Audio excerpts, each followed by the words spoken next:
بسم الله الرحمن الرحيم، والصلاة والسلام على أشرف المرسلين سيدنا محمد النبي الأمي الكريم، وبعد. حبايبي المتابعين على قناتي على اليوتيوب، أهلا بكم. القصيدة الجاية دي قصيدة بعنوان بلاش نبكي على اللي ضاع. بس كلمتين نقولهم بعيد عن الفيديو. أنا مش عارف هي قصة الأسعار. بالأمس أنا جبت علبة سمنة كانت ب130 بالأمس قبل ما أسجل الفيديو ده. النهاردة 1/2 كنت جبتها يوم 31 واحد. النهارده 1/2 رحت اسال عليها على اللي هي 130 لقيتها ب165 جنيه. زادت بسم الله ما شاء الله تبارك الله، وربنا يزيد يزيد ويبارك.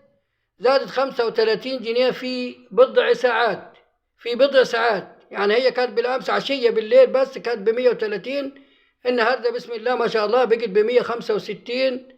وقولوا يا رب يرفع عنا المصايب اللي احنا فيها، الغلاء والبلاء والمحن ما ظهر منها وما بطن.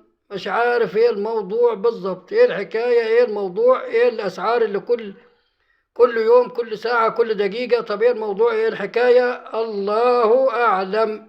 كل ما اروح للبقال برجع البيت وبفكر في الانتحار، لأن الموت اللهم اجعل الموت راحة لنا من كل شر. احنا في شر دلوقتي. بس تعالوا نشوف فيديو كده بعيد. أنا فيديو رومانسي اسمه بلاش نبكي على اللي ضاع. واحد يعني بيعاتب واحدة كانت بتحبه وسابته وفلسعت واتكلت على الله، فقعد يغني بينه وبين نفسه. وتعالوا شوف بيقول لها وبيبكي ويقول ايه. بيقول بلاش نبكي على اللي ضاع، ولا نقول مين اللي باع، ولا نعيش لحظة ضياع. هو انت فاكرة الحب ما بيننا متاع؟ ولا سفينة بدون شراع؟ فاكرة لما بعت قلبي وانا اشتريت، واللي اشترى افضل كتير من اللي باع. الحب احساس ومشاعر ومش متاع. عملت لك قلبي سكن 4 غرف. ده انا عملت لك قلبي سكن 4 غرف، ووهبتك اسمي انا لزوم الشرف. وعملت ظهري قنطرة لزوم الطرف. واخدت مني ايام طويلة من حياتي، وكنت فاكر انك اخدتيها سلف. وهتردها لي من عمرك بعد ما يجمعنا النصيب، بعد ما تكوني واكون منك قريب. اتريني ما كنتش لبيب، ولا كنت لقلبك طبيب. وشبعت منك ألاعيب. أتريك بتلعبي بيا ماتش كورة. لعبت شوط أول وشوط تاني وشوطان إضافي وما كنتش أناني.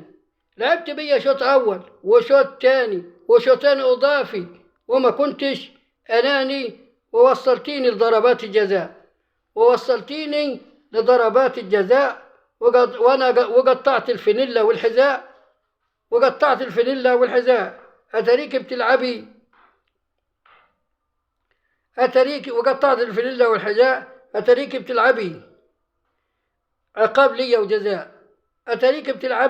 عقاب ليا وجزاء. وانا اللي فاكر انك محراب صلاة او غار حراء. اتريك طلعت وباء منك لله. ده بيقول لها كده روحي منك لله. ودي قصيدة للشاعر علي عبد الرازق الداري. تحياتي لكم، والسلام عليكم ورحمة الله وبركاته.